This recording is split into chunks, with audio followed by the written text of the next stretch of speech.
This is TanakhCast. Welcome back to TanakhCast. This is episode 105. We'll begin with a brief summation of Isaiah chapters 60 through 63 and follow with a consideration of dreams deferred.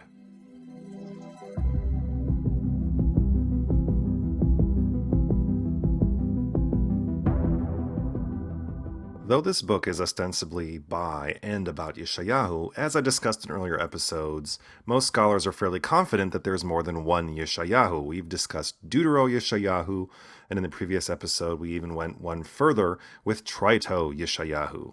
And Trito-Yeshayahu lived at the time after the temple-destroying Babylonians were overrun by the Persians, and after the return to Zion, and even after the initial wave of resettlement, when the returnees had time to be in Judea to rededicate the Second Temple and rebuild the walls of Jerusalem, and time to be disappointed bitterly when expectations of how it would be did not measure up to how it actually was. How it would be was the outcome of decades of exile, of all the hopes and dreams of a people yearning for home. And it was not just nostalgia or anticipation. It had a basis in theology and faith, because the exile was a punishment for sin, and the return a reward for faithfulness.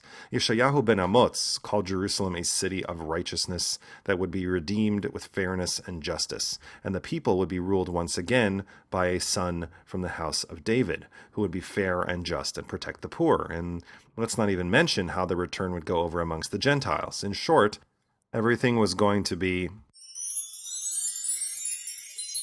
just perfect.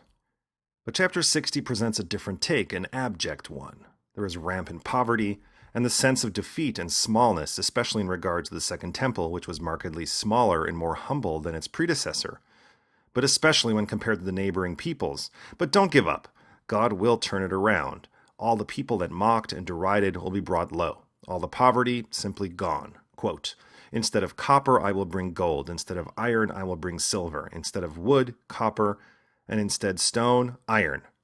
And it's going to happen. Quote, I, the Lord, will speed it in due time." And that's a promise you can take to the bank. Chapter 61 sounds a lot like previous chapters about the servant of God. It drops into first person, drops some serious prophecy, but there are some key differences. The words servants of God do not appear anywhere, nor is there any discussion about the trials and tribulations, which is usually the fate of the servant. No. This speaker, the prophet himself, is here to console. But who is he consoling? The whole nation, or the part of the nation who refrains from sin and follows the righteous path? Verse 3 seems to suggest the latter. God will, quote, provide for the mourners in Zion to give them a turban instead of ashes, the festive ointment instead of mourning, a garment of splendor instead of a drooping spirit. They shall be called terebinths of victory, planted by the Lord for his glory. And the same applies to Jerusalem, whose future will be so bright. But it's kind of a humble brag, or more like a consoling put-down, because in his description of how wondrous the future will be, one gets a sense of how truly bad it is in the present. One's called forsaken and desolate. One's bullied by enemies who came to take her lunch money. Quote, "Never more will I give your new grain to your enemies for food, nor shall foreigners drink the new wine for which you have labored." Never more!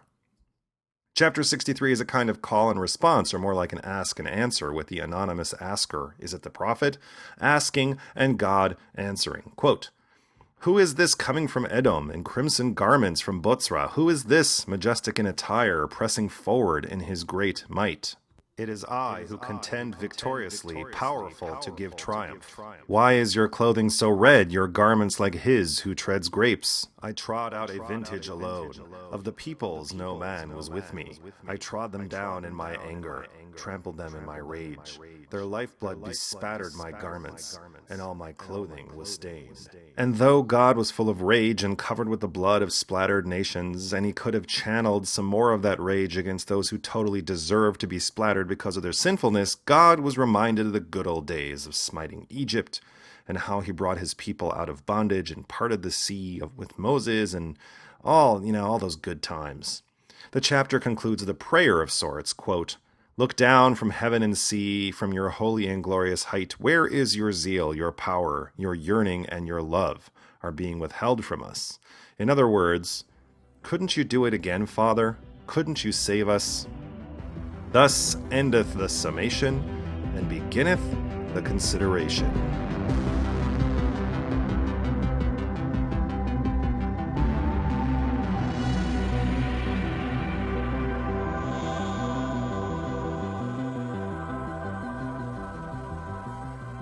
This episode's title is not a bad lip reading. Shout out to the Violent Femmes.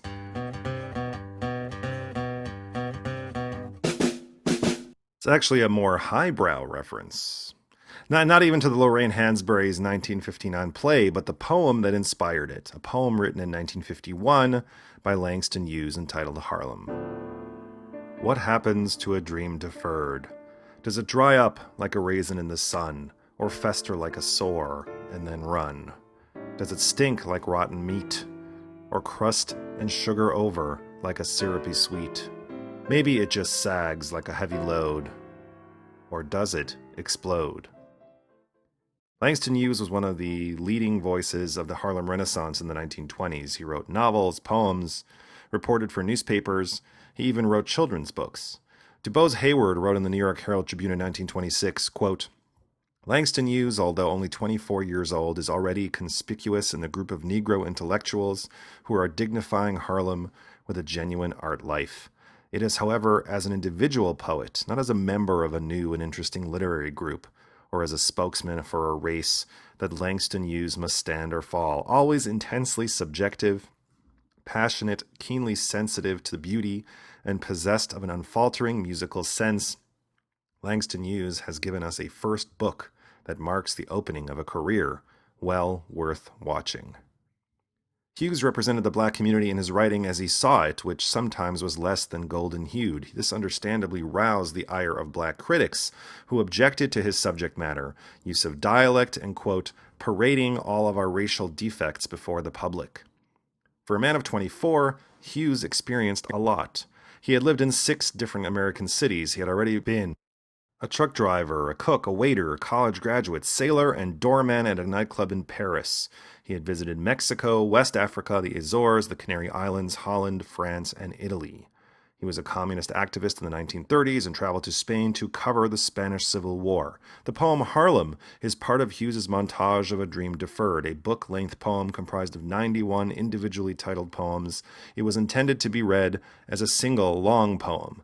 In the preface, Hughes wrote, quote, in terms of current Afro-American popular music and the sources from which it progressed, jazz, ragtime, swing, blues, boogie-woogie, and bebop, this poem on contemporary Harlem, like bebop, is marked by conflicting changes, sudden nuances, sharp and impudent interjections, broken rhythms, and passages sometimes in the manner of a jam session, sometimes the popular song, punctuated by the riffs, runs, breaks, and distortions of the music of a community in transition.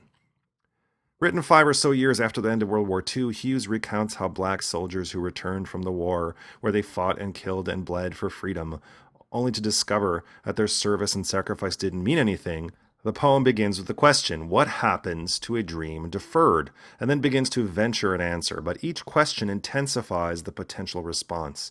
A raisin dries up in the sun quietly, a sore festers, then perhaps it hurts a little before it pops and runs. The rotten meat gives off a foul odor before crusting and sugaring over. Each question increasing the frustration with the status quo, until...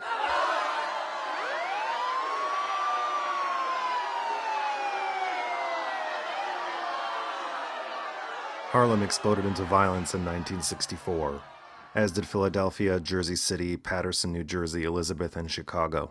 Watts burned in 1965.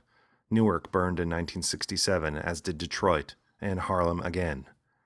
The 1967 list is rather long and gets even longer in 1968 after the assassination of Martin Luther King Jr. on April 4th. And the list just goes on and on and on. There were outbursts of racial violence in 1969, 1970, 1971, 1972, and 1973, after the Boston busing crisis, which also exploded into violence between African Americans and white folks. There seemed to be a cooling.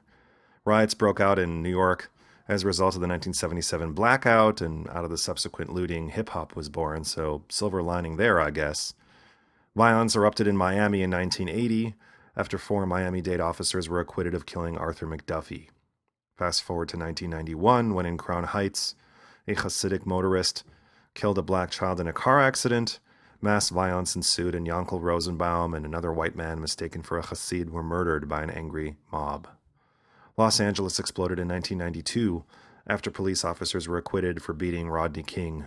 The city burned for a week. I could go on into the rest of the 1990s and the aughts, up to the present day: Oakland after the killing of Oscar Grant, Ferguson after the killing of Michael Brown, Milwaukee, Charlotte. But one could say instead that when looking at racial violence in the United States since the Birmingham riot of 1963, it would probably be easier to highlight the years that were race riot free. I think it's very sad. Which is to say that the default position for the United States is racial animus. Which brings us back to Langston Hughes and his burning question: what happens to a dream deferred? What happens to a man when every attempt to build is met with another man wielding a sledgehammer, where every hand he extends in friendship is slapped away? One can justifiably wonder how long that person could stand the frustration before exploding into a rage. In the case of Traito Yeshayahu, the returnees, the people who left the comforts of Babylon to come back to Zion, they were not thwarted as much by a man, but by a series of unfortunate events. They were not the target of unremitting discrimination and hatred from the Persian authorities. This cannot be understated. Yes, there was tension between peoples. We know from history about the tension between the returnees and the local Jews who never went into exile, as well as the tension between the returnees and the Samaritans who perceived themselves as Jews. But we also know about the persistent drought that decimated the planting and the harvest year after year. We also know that the Jerusalemites, until the wall was completed, lived in constant state of fear and insecurity. Even when the wall was completed, the city folks then moved to worry about their financial security, which delayed the construction of the Second Temple that eventually was completed only in 516 BC. But at every stage of the construction, there was the inevitable comparison to the First Temple, which had been more lavish and ornate. Frustration and disappointment were the order of the day. But contrary to those black veterans who came back from World War II, or civil rights workers who were attacked by racist cops of the Ku Klux Klan or thwarted by the FBI, the returnees did not have such a specific, and I should add, untouchable target for their rage.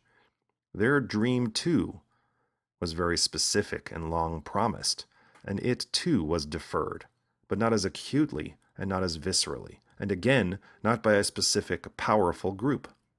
So they carried their persistent disappointment and frustration like an unwieldy, bulky sack, and prayed for relief. For them, their dream deferred would dry up like a raisin in the sun and stop there. Because they either wisely or naively believed the words of the prophet who promised relief, who promised that those grapes would not dry into raisins, but, quote, "Those who harvest it shall eat it, and give praise to the Lord, and those who gather it shall drink it in my sacred courts." And that, it seems, was enough.